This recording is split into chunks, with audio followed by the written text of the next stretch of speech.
നമസ്കാരം. Igneous learning അക്കാഡമിയിലേക്ക് എല്ലാ കൂട്ടുകാർക്കും സ്വാഗതം.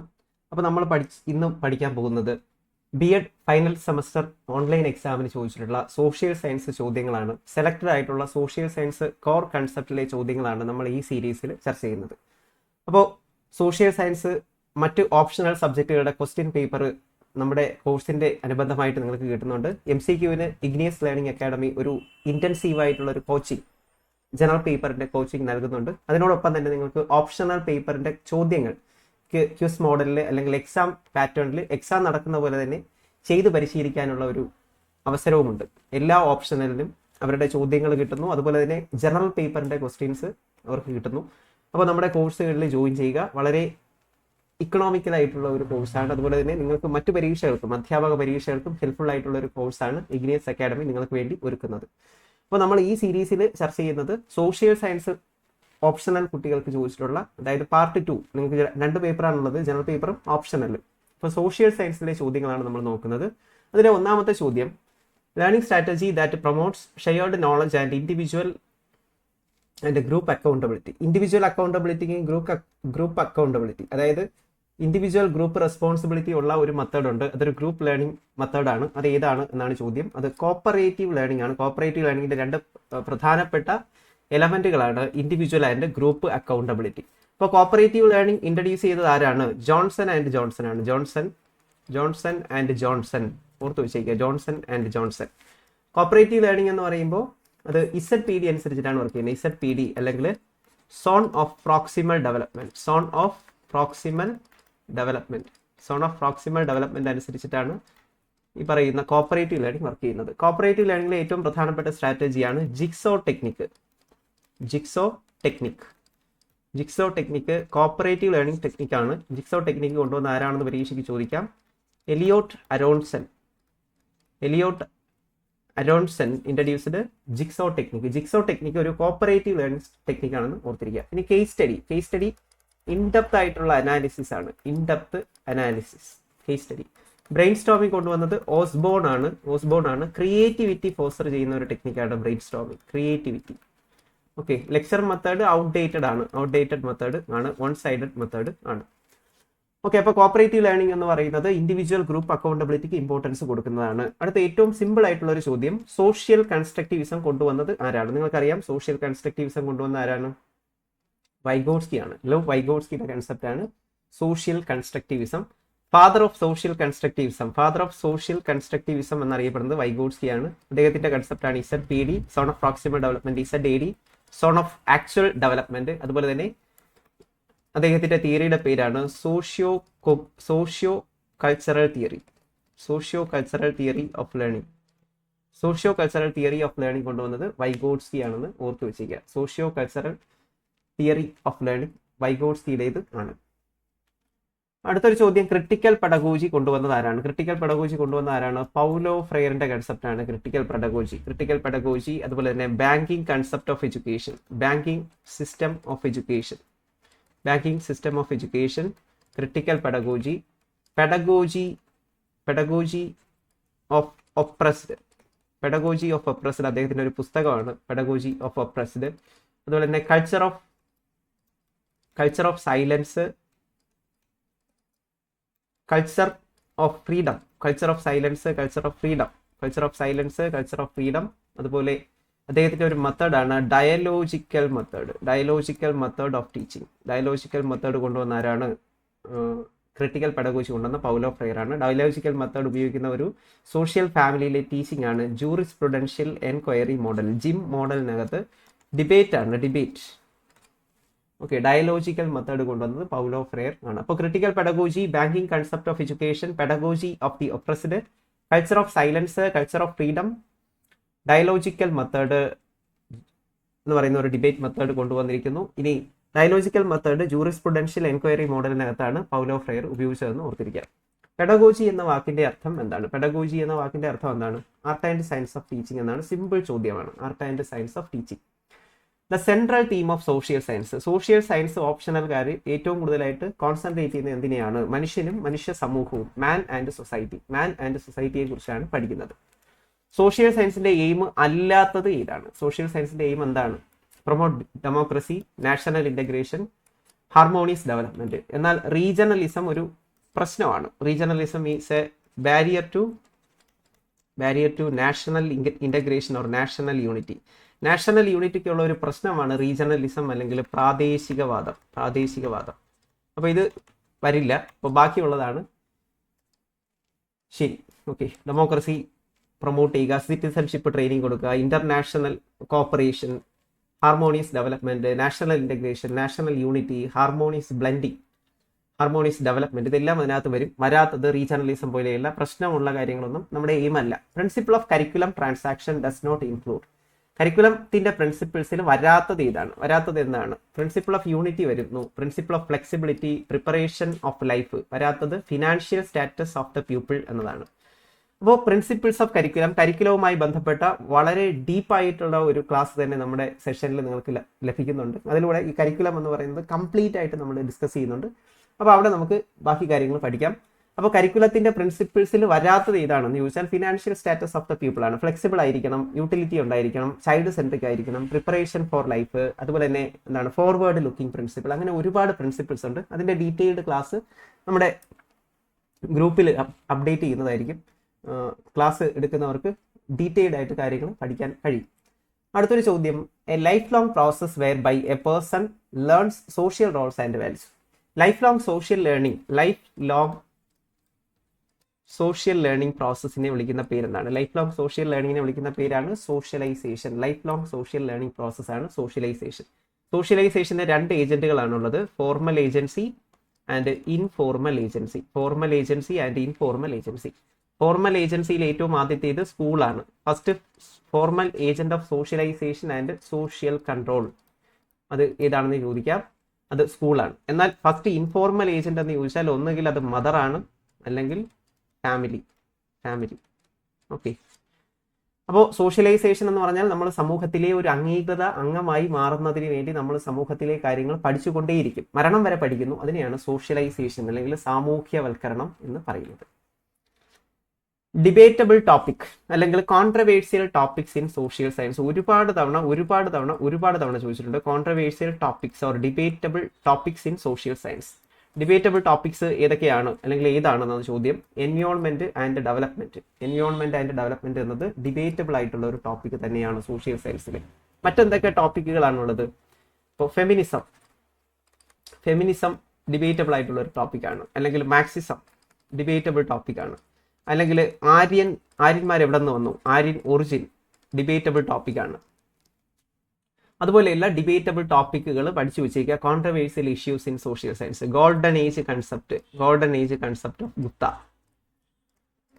ഓക്കെ, അതുപോലെ തന്നെ മേക്കേഴ്സ് ഓഫ് ഹാരപ്പ സംസ്കാരത്തിന്റെ നിർമ്മാതാക്കൾ ആരാണ് എന്നത് ഒരു ഡിബേറ്റബിൾ ടോപ്പിക് ആണ്. അപ്പോൾ ഇത്തരത്തിൽ ഒരുപാട് ചോദ്യങ്ങൾ അല്ലെങ്കിൽ അൺഎൻഡിങ് ആയിട്ടുള്ള ഡിബേറ്റുകൾ സോഷ്യൽ സയൻസിലുണ്ട്. അപ്പോൾ ഫെമിനിസം, മാർക്സിസം, ആര്യൻ ഒറിജിൻ, അല്ലെങ്കിൽ ഹാരപ്പയുടെ നിർമ്മാതാക്കൾ ആരാണ്, ഗോൾഡൻ ഏജ് കൺസെപ്റ്റ്, അല്ലെങ്കിൽ എന്താണ് നേച്ചർ ഓഫ് 1857 റിവോൾട്ട്, 1857 കലാപത്തിന്റെ സ്വഭാവം. ഇതെല്ലാം ഡിബേറ്റബിൾ അല്ലെങ്കിൽ കോൺട്രവേഴ്സ്യൽ ഇഷ്യൂസ് ആണ് സോഷ്യൽ സയൻസിനകത്ത്. അപ്പോൾ ഇങ്ങനെ ഡിബേറ്റബിൾ ആയിട്ടുള്ള ടോപ്പിക്കിൽ നമ്മൾ ഉപയോഗിക്കുന്ന ഒരു മെത്തേഡാണ് സോഷ്യൽ ഫാമിലിയിൽ വരുന്ന ജൂറിസ്പ്രുഡൻഷ്യൽ എൻക്വയറി മോഡലാണ് ഡിബേറ്റബിൾ ടോപ്പിക്കിനകത്ത് നമ്മൾ ഉപയോഗിക്കുന്ന ഏറ്റവും നല്ല model of teaching. Jurisprudential enquiry model ഉപയോഗിക്കുന്ന മെത്തേഡ് ഡയലോജിക്കൽ മെത്തേഡാണ്. നമ്മൾ നേരത്തെ പറഞ്ഞു, dialogical method or debate method introduced by Paulo Freire. ഇനി അടുത്തൊരു ചോദ്യം, community can bring to classroom. കമ്മ്യൂണിറ്റിയെ സ്കൂളിലേക്ക് കൊണ്ടുവരുന്നു. അപ്പോൾ ഇത് കമ്മ്യൂണിറ്റി റിസോഴ്സുമായിട്ട് ബന്ധപ്പെട്ടിട്ടുള്ള ഒരു ചോദ്യമാണ്. കമ്മ്യൂണിറ്റിയെ ക്ലാസ്സിലേക്ക് കൊണ്ടുവരാൻ വേണ്ടിയിട്ട് നമുക്ക് ഏത് ടോപ്പിക്കാണ് ഏറ്റവും നല്ലത്? അത് ഫാമിംഗ് ടെക്നിക്കാണ്. അപ്പോൾ ഫാർമേഴ്സിനെ നമുക്ക് എന്ത് ചെയ്യാം? ഫാർമേഴ്സിനെ ക്ലാസ്സിലേക്ക് കൊണ്ടുവരാൻ പറ്റും. കർഷകരെ കുട്ടികൾക്ക് പരിചയപ്പെടുത്തി കൊടുക്കാം. അപ്പോൾ കമ്മ്യൂണിറ്റി റിസോഴ്സ് എന്ന് പറയുമ്പോൾ കമ്മ്യൂണിറ്റിയിലുള്ള റിസോഴ്സസ് എല്ലാം കമ്മ്യൂണിറ്റി റിസോഴ്സ് ആണ്. കമ്മ്യൂണിറ്റി റിസോഴ്സിന്റെ യൂസുമായിട്ട് ബന്ധപ്പെട്ട് 2 രീതികളാണുള്ളത്. സ്കൂൾ ടു കമ്മ്യൂണിറ്റി, അതുപോലെ തന്നെ community to school, school to community, community to school. അപ്പോൾ ഇങ്ങനെ 2 മെത്തേഡ്സ് ആണുള്ളത്. ഇതിൽ സ്കൂൾ ടു കമ്മ്യൂണിറ്റി എന്ന് പറയുമ്പോൾ എന്താണ്? സ്കൂളിനെ കമ്മ്യൂണിറ്റിയിലേക്ക് ഇറക്കുകയാണ്. അതിന് വേണ്ടിയിട്ട് നമുക്ക് എന്ത് ചെയ്യാം? എക്സ്കർഷൻസ് കൊടുക്കാം, അല്ലെങ്കിൽ ഫീൽഡ് ട്രിപ്പുകൾ കൊടുക്കാം. ഓക്കെ, ഇൻഡസ്ട്രിയൽ വിസിറ്റുകൾ, ഇതെല്ലാം എന്താണ്? സ്കൂളിലുള്ള കുട്ടികളെ കമ്മ്യൂണിറ്റിയിലേക്ക് കൊണ്ടുപോവുകയാണ് ചെയ്യുന്നത്. ഓക്കെ, സ്കൂളിലെ കുട്ടികളെ കമ്മ്യൂണിറ്റിയിലോട്ട് കൊണ്ടുപോവുകയാണ് ചെയ്യുന്നത്.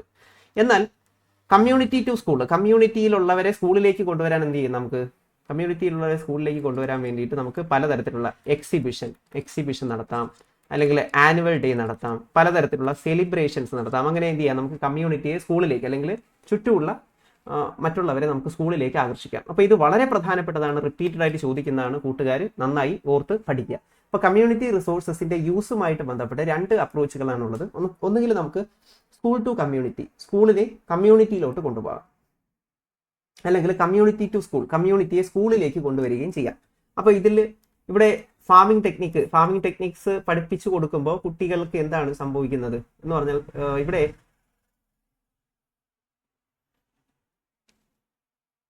Community can bring to the classroom, community to school എന്നതാണ് ഇവിടെ ശരി. കമ്മ്യൂണിറ്റി ടു സ്കൂൾ, സ്കൂളിലേക്ക് കമ്മ്യൂണിറ്റിയെ കൊണ്ടുവരുന്നു, അല്ലെങ്കിൽ കർഷകരെ സ്കൂളിലേക്ക് കൊണ്ടുവരികയാണ് ചെയ്യുന്നത്. Okay, aim of education for international understanding നമ്മുടെ one of the major aim of social science. അപ്പോൾ ഇന്റർനാഷണൽ അണ്ടർസ്റ്റാൻഡിങ്ങിന്റെ ഏറ്റവും പ്രധാനപ്പെട്ട എയിം എന്താണ്? Loyalty to world citizenship or global citizenship. ഇപ്പോൾ നമ്മളെല്ലാവരും വസുധൈവ കുടുംബകം, അല്ലെങ്കിൽ എന്താണ്, ലോകമേ തറവാട്, ഗ്ലോബൽ സിറ്റിസൺഷിപ്പ്, ഗ്ലോബൽ ഇക്കണോമി അല്ലെങ്കിൽ ഗ്ലോബൽ സിറ്റിസൺഷിപ്പ് പ്രൊമോട്ട് ചെയ്യുക എന്നാണ് ഇന്റർനാഷണൽ അണ്ടർസ്റ്റാൻഡിങ്ങിന്റെ ഏറ്റവും പ്രധാനപ്പെട്ട ഒരു എയിം എന്ന് പറയുന്നത്. മറ്റൊരു ചോദ്യം, which of the following learning activity provides direct experience? Direct ആയിട്ടുള്ള എക്സ്പീരിയൻസ് കുട്ടികൾക്ക് കൊടുക്കുന്നത് ഏതാണ്? ഡയറക്റ്റ് എക്സ്പീരിയൻസ് കുട്ടികൾക്ക് നൽകുന്ന ആക്ടിവിറ്റി ഏതാണ്? ഡയറക്റ്റ് ആയിട്ട് എക്സ്പീരിയൻസ് കിട്ടുന്നത് ഏതാണ്? Visit to a bank visit ചെയ്യുക എന്ന് പറയുന്നത് ഡയറക്റ്റ് ആയിട്ടുള്ള എക്സ്പീരിയൻസ് ആണ്. ഇക്കണോമിക് ആയിട്ടുള്ള ഒരു കമ്മ്യൂണിറ്റി റിസോഴ്സ് ആണ്, ബാങ്ക് വിസിറ്റ് എന്ന് പറയുന്നത്. കമ്മ്യൂണിറ്റി റിസോഴ്സ് ആണ് വിസിറ്റിംഗ് എ ബാങ്ക്. ഓക്കെ, അപ്പോൾ ഡയറക്റ്റ് നേരിട്ടുള്ള അനുഭവം നൽകുന്നത് വിസിറ്റുകളാണ്, അല്ലെങ്കിൽ എൻഗേജ്ഡ് ആക്ടിവിറ്റീസ്. അടുത്തൊരു ചോദ്യം കരിക്കുലവുമായിട്ട് ബന്ധപ്പെട്ടാണ്. കരിക്കുലത്തിന്റെ 2ാമത്തെ ചോദ്യമാണിത്. അപ്പോൾ കരിക്കുലത്തിൽ നിന്ന് ഉറപ്പായിട്ടും ചോദ്യങ്ങൾ ഉണ്ടാകും. Curriculum is a tool in the hands of an artist to mould his material in his studio എന്ന് പറഞ്ഞാൽ നിങ്ങൾക്ക് എല്ലാവർക്കും അറിയാം. കരിക്കുലത്തിന്റെ ഏറ്റവും നല്ല ഡെഫിനിഷനാണ് ആർത്തർ കണ്ണിങ്ഹാമിന്റെ ഡെഫിനിഷനാണിത്. കരിക്കുലം ഈസ് എ ടൂൾ എന്ന് തുടങ്ങുന്ന ഡെഫിനിഷൻ പറഞ്ഞത് ആർത്തർ കണ്ണിങ്ഹാം ആണ്. Common identity amongst the citizens of a country, എല്ലാവരും ഒരു രാജ്യത്തിലെ ജനങ്ങളാണെന്നുള്ള ഒരു ബോധമുണ്ട്. അതിനെ വിളിക്കുന്ന പേര് സിറ്റിസൺഷിപ്പ് എന്നാണ്. സിറ്റിസൺഷിപ്പ് അല്ലെങ്കിൽ പൗരത്വം. ഇന്ത്യയിലുള്ള സിറ്റിസൺഷിപ്പാണ് സിംഗിൾ സിറ്റിസൺഷിപ്പ്. അതായത് ഇന്ത്യയിൽ നിങ്ങൾക്ക് ഒരു പൗരത്വം മാത്രമേ ഉണ്ടായിരിക്കുകയുള്ളൂ. ഏക പൗരത്വം എന്ന ആശയം നമ്മൾ കടമെടുത്തിരിക്കുന്നത് എവിടെ നിന്നാണെന്ന് പരീക്ഷയ്ക്ക് ചോദിക്കാം. അത് ബ്രിട്ടനിൽ നിന്നാണ്. ഏക പൗരത്വം കടം കൊണ്ട ഫീച്ചേഴ്സ് ചോദിക്കും. ഇനി പൗരത്വത്തെക്കുറിച്ച് പറയുന്ന ആർട്ടിക്കിളാണ് ആർട്ടിക്കിൾ 5 മുതൽ 11 വരെ. പാർട്ട് 2 പാർട്ട് 2 ഇതിനെക്കുറിച്ച് പറയുന്നത്. ഇനി പരീക്ഷയ്ക്ക് ചോദിക്കാവുന്നതാണ്. സിറ്റിസൺഷിപ്പ് ആക്ട് ഇന്ത്യയിൽ ആദ്യമായിട്ട് വരുന്നത് 1955 സിറ്റിസൺഷിപ്പ് ആക്ട് 1955 വരുന്നു. 2019 സിറ്റിസൺഷിപ്പ് അമെൻമെന്റ് ആക്ട് വരുന്നു. ഓക്കെ, ഇത്രയും കാര്യങ്ങൾ സിറ്റിസൺഷിപ്പിനെ കുറിച്ച് മനസ്സിലാക്കണം. അപ്പോൾ ഒരു രാജ്യത്തിലെ ജനങ്ങൾക്ക് നൽകുന്ന ഏറ്റവും പ്രധാനപ്പെട്ട അവകാശമാണ് അവരുടെ സിറ്റിസൺഷിപ്പ് അല്ലെങ്കിൽ പൗരത്വാവകാശം. ഇന്ത്യയിൽ ഏക പൗരത്വമാണുള്ളത്. ഏക പൗരത്വം എന്ന ആശയം ഇന്ത്യ കടമെടുത്തിരിക്കുന്നത് ബ്രിട്ടനിൽ നിന്ന് ആണ്. പാർട്ട് 2 പൗരത്വത്തെക്കുറിച്ച് പറയുന്നത്. ആർട്ടിക്കിൾ 5 മുതൽ 11 വരെ പൗരത്വത്തെക്കുറിച്ച് പറയുന്നു. 1955 പൗരത്വ നിയമം ഇന്ത്യയിൽ കൊണ്ടുവരുന്നത്. സിറ്റിസൺഷിപ്പ് ആക്ട് അമെൻഡ് ചെയ്തത് 2019 കൂട്ടുകാർ ഓർത്തു വെച്ചിരിക്കുക. മറ്റൊരു ചോദ്യം, A place where objects of historical, scientific or cultural interest, historical importance ഉള്ളത് അല്ലെങ്കിൽ ശാസ്ത്രീയമായിട്ടുള്ള പ്രധാനപ്പെട്ടത് അല്ലെങ്കിൽ കൾച്ചറൽ ഇൻട്രസ്റ്റ് ഉള്ള സംഭവങ്ങളൊക്കെ സൂക്ഷിക്കുന്ന പ്ലേസിനെ വിളിക്കുന്ന പേരെന്താണ്? ഇത് നമുക്ക് തെറ്റിപ്പോകാൻ സാധ്യതയുണ്ട്. ഇതിന്റെ ഉത്തരം മ്യൂസിയം എന്നാണ്. ഓക്കെ, മ്യൂസിയത്തിലാണ് പ്രധാനപ്പെട്ട വസ്തുക്കൾ, ഹിസ്റ്റോറിക്കൽ, സയന്റിഫിക് അല്ലെങ്കിൽ കൾച്ചറൽ ഇൻട്രസ്റ്റോട് കൂടിയ കാര്യങ്ങൾ സൂക്ഷിച്ചു വെച്ചിരിക്കുന്നത്. നോട്ട് എ കമ്മ്യൂണിറ്റി റിസോഴ്സ്, വീണ്ടും കമ്മ്യൂണിറ്റി റിസോഴ്സിൽ നിന്നാണ് ഒരു ചോദ്യം. കമ്മ്യൂണിറ്റി റിസോഴ്സിൽ വരാത്തത് ഏതാണ്? മ്യൂസിയം കമ്മ്യൂണിറ്റിയിലുള്ളതാണ്. പാർലമെന്റ് കമ്മ്യൂണിറ്റിയിലാണ്. പബ്ലിക് ലൈബ്രറി കമ്മ്യൂണിറ്റിയിലാണ്. എന്നാൽ സ്റ്റാമ്പ് കമ്മ്യൂണിറ്റിയിലുള്ളത് അല്ല. ഓക്കെ, കമ്മ്യൂണിറ്റിയിലുള്ളതല്ല. കമ്മ്യൂണിറ്റി എന്ന് പറയുമ്പോൾ സമുദായത്തിലോട്ട് ഇറങ്ങി പോകണം. അപ്പോൾ മ്യൂസിയം, പാർലമെന്റ്, പബ്ലിക് ലൈബ്രറി ഇതെല്ലാം കമ്മ്യൂണിറ്റി റിസോഴ്സുകളാണെന്ന് ഓർത്തിരിക്കുക. The topic which is suitable to develop international understanding develop ചെയ്യുന്നതിന് വേണ്ടിയിട്ട് അല്ലെങ്കിൽ ഗ്ലോബൽ സിറ്റിസൺഷിപ്പ് ഡെവലപ്പ് ചെയ്യുന്നതിന് വേണ്ടിയിട്ട് നമുക്ക് ഏത് ടോപ്പിക്കാണ് ഏറ്റവും സ്യൂട്ടബിൾ ആയിട്ടുള്ളത്? ഏതാണ്? ഫോറിൻ ട്രേഡിനെ കുറിച്ച് നമുക്ക് പഠിപ്പിക്കാം. ഫോറിൻ ട്രേഡിനെ കുറിച്ച് പഠിപ്പിക്കാം. റിക്കാർഡിയൻ തിയറി ഓഫ് റെന്റ് ഒക്കെ ഇതിനകത്ത് പഠിപ്പിക്കാൻ പറ്റിയ കൺസെപ്റ്റുകളാണ്. Ricardian theory of rent. Foreign ട്രേഡിനെ കുറിച്ച് പഠിപ്പിക്കുമ്പോൾ നമുക്ക് എന്ത് ചെയ്യാം, ഇന്റർനാഷണൽ അണ്ടർസ്റ്റാൻഡിങ്ങിന്റെ പ്രാധാന്യം നമുക്ക് മനസ്സിലാക്കി കൊടുക്കാൻ പറ്റും. അടുത്തൊരു ചോദ്യം, education that teachers fundamental concept of culture, economic and political skills to groom them into educated and productive citizen. Productive citizens ആക്കാൻ വേണ്ടിയിട്ട് നമ്മൾ അവർക്ക് കൊടുക്കുന്ന എഡ്യൂക്കേഷനെ എന്ത് വിളിക്കും? പ്രൊഡക്റ്റീവ് സിറ്റിസൺസ് എന്ന് പറയുമ്പോൾ തന്നെ നമുക്ക് മനസ്സിലാവും സിറ്റിസൺഷിപ്പ് എഡ്യൂക്കേഷൻ. നല്ല പൗരന്മാരാക്കി മാറ്റാൻ വേണ്ടിയിട്ട് നമ്മൾ കൊടുക്കുന്ന ഒരു സിറ്റിസൺഷിപ്പ് എഡ്യൂക്കേഷൻ ആണ്. അടുത്ത് വീണ്ടും നമ്മുടെ ചോദ്യം വന്നിട്ടുണ്ട്, ജൂറിസ്പ്രുഡൻഷ്യൽ എൻക്വയറി മോഡൽ ഏത് ഫാമിലിയിലാണ് വരുന്നത്? ജൂറിസ്പ്രുഡൻഷ്യൽ എൻക്വയറി മോഡൽ സോഷ്യൽ സയൻസിലെ ഏറ്റവും പ്രധാനപ്പെട്ട ഒരു മോഡലാണ്, മോഡൽ ഓഫ് ടീച്ചിങ്. അപ്പോൾ സോഷ്യൽ ഫാമിലിയിലാണ് അത് വരുന്നത്. സോഷ്യൽ ഫാമിലിയിലാണ് വരുന്നത്. ജൂറിസ്പ്രുഡൻഷ്യൽ എൻക്വയറി മോഡലിൽ ഉപയോഗിക്കുന്ന മെത്തേഡ് നമ്മൾ പഠിച്ചു. ഏത് മെത്തേഡാണ്? Dialogical method. ഡയലോജിക്കൽ മെത്തേഡാണ് ഉപയോഗിക്കുന്നത്. അതുപോലെ തന്നെ ഏത് ടോപ്പിക് പഠിപ്പിക്കാൻ വേണ്ടി ഇത് നമുക്ക് ഉപയോഗിക്കാം? Controversial concepts in social science. Social സയൻസിലെ കോൺട്രവേഴ്സ്യൽ ആയിട്ടുള്ള അല്ലെങ്കിൽ ഡിബേറ്റബിൾ ആയിട്ടുള്ള കൺസെപ്റ്റുകളാണ് ഇത് ഉപയോഗിച്ച് നമ്മൾ പഠിപ്പിക്കുന്നത്. ഇനി പരീക്ഷയ്ക്ക് ചോദിക്കാവുന്നതാണ്, ജൂറിസ്പ്രുഡൻഷ്യൽ മോഡൽ കൊണ്ടുവന്നത് ആരാണ് എന്ന് ചോദിക്കാം. ജൂറിസ്പ്രുഡൻഷ്യൽ എൻക്വയറി മോഡൽ കൊണ്ടുവന്നത് ആരൊക്കെ ചേർന്നിട്ടാണ്? Donald Oliver and James P Shaver. Donald ഒലിവറും ജെയിംസ് പി ഷെയ്വറും ചേർന്നിട്ടാണ് ഈ പറയുന്ന ജൂറിസ്പ്രുഡൻഷ്യൽ എൻക്വയറി മോഡൽ കൊണ്ടുവന്നത്. ഓക്കെ, ഇനി ഫാമിലീസ് ഓഫ് ടീച്ചിങ് എന്ന് പറയുന്ന കൺസെപ്റ്റ് കൊണ്ടുവന്ന ആരാണെന്ന് പരീക്ഷയ്ക്ക് ചോദിക്കാം. Joyce and Weil. Bruce Joyce and Marsha Weil. അപ്പോൾ ഓരോ ഫാമിലീസ് ഓഫ് ടീച്ചിങ് എന്ന കൺസെപ്റ്റ് വളരെ പ്രധാനപ്പെട്ടതാണ്. അത് പരീക്ഷകൾക്ക് ചോദിക്കാം. അപ്പോൾ സോഷ്യൽ സയൻസ് ഓപ്ഷണൽ ആയതുകൊണ്ടാണ് ഈ ചോദ്യം ചോദിച്ചിരിക്കുന്നത്. ജൂറിസ്പ്രുഡൻഷ്യൽ എൻക്വയറി മോഡൽ അത് സോഷ്യൽ ഫാമിലിയിൽ വരുന്നതാണ്. അതിനകത്ത് ഉപയോഗിക്കുന്ന മെത്തേഡ് എന്ന് പറയുന്നത് ഡയലോജിക്കൽ മെത്തേഡാണ്, അല്ലെങ്കിൽ ഡിബേറ്റ് മെത്തേഡ് ആണ്. ഇത് സോഷ്യൽ ഫാമിലിയിൽ വരുന്ന ഒരു ഫാമിലി ഓഫ് ടീച്ചിങ് ആണ്. ഫാമിലീസ് ഓഫ് ടീച്ചിങ് എന്ന കൺസെപ്റ്റ് കൊണ്ടുവന്നത് ബ്രൂസ് ജോയ്സും മാർഷ വെയിലും ആണെന്ന് ഓർത്തു വെച്ചിരിക്കുക. ഓക്കെ, കോൺട്രവേഴ്സ്യൽ കൺസെപ്റ്റുകൾ പഠിപ്പിക്കാൻ വേണ്ടിയിട്ടുള്ള ഒരു മെത്തേഡാണ് ഈ ജൂറിസ്പ്രുഡൻഷ്യൽ എൻക്വയറി മോഡൽ എന്ന് കൂടി ഓർത്തിരിക്കുക. ഇനി ഡിബേറ്റബിൾ ആയിട്ടുള്ള ഒരു ഡിബേറ്റ് അല്ലെങ്കിൽ കോൺട്രവേഴ്സ്യൽ ആയിട്ടുള്ള ടോപ്പിക് ഏതാണെന്ന് നമ്മൾ വീണ്ടും ചോദിച്ചിരിക്കുന്നത്, റിപ്പീറ്റഡ് ആയിട്ട് ചോദിക്കുന്നുണ്ട്. ഏതാണ് അത്? പ്രൈവറ്റൈസേഷൻ ആണ്, അല്ലെങ്കിൽ importance of privatisation versus socialism അല്ലെങ്കിൽ പബ്ലിക്. പ്രൈവറ്റൈസേഷൻ ആണോ പബ്ലിക് ആണോ വേണ്ടത്? സ്വകാര്യവൽക്കരണമാണോ ഗവൺമെന്റ് സംരക്ഷിക്കുകയാണോ വേണ്ടത് എന്നത് ഒരു ഡിബേറ്റബിൾ ആയിട്ടുള്ള ഒരു ടോപ്പിക് തന്നെയാണ്.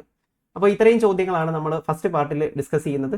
അപ്പോൾ ചാനൽ ഇഷ്ടമായെങ്കിൽ, ക്ലാസ്സുകൾ ഇഷ്ടമായെങ്കിൽ നിങ്ങൾ ലൈക്ക് ചെയ്യുക, ഷെയർ ചെയ്യുക, സബ്സ്ക്രൈബ് ചെയ്യുക. അതുപോലെ തന്നെ നേരത്തെ പറഞ്ഞ കാര്യം ഒരിക്കൽ കൂടി സൂചിപ്പിക്കുന്നു, ബി.എഡ് ഫൈനൽ സെമസ്റ്റർ MCQ പരീക്ഷയ്ക്ക് വേണ്ടിയിട്ട് വളരെ ഇൻറ്റൻസീവ് ആയിട്ടുള്ള സ്ട്രക്ചേർഡ് ആയിട്ടുള്ള കോഴ്സ് ഇഗ്നിയസ് അക്കാഡമി ആരംഭിച്ചിട്ടുണ്ട്. അപ്പോൾ കോഴ്സുകളിൽ ജോയിൻ ചെയ്യുന്നതിന് വേണ്ടിയിട്ട് ഡിസ്ക്രിപ്ഷൻ ബോക്സിൽ ഡീറ്റെയിൽസ് നൽകിയിട്ടുണ്ട്. അപ്പോൾ നിങ്ങൾക്ക് ക്ലാസ്സുകൾ ഇഷ്ടമായിട്ടുണ്ടെങ്കിൽ നിങ്ങളുടെ കൂട്ടുകാർക്ക് അയച്ചു കൊടുക്കുക, ഷെയർ ചെയ്യുക, സബ്സ്ക്രൈബ് ചെയ്യുക. അതുപോലെ തന്നെ നമ്മുടെ ക്ലാസ്സുകൾ ജോയിൻ ചെയ്യുക. അതിൻ്റെ ഗുണം നിങ്ങൾക്ക് മറ്റ് ടീച്ചിങ് പരീക്ഷകൾക്കും അതുപോലെ തന്നെ നിങ്ങളുടെ ബി.എഡിൻ്റെ ഫൈനൽ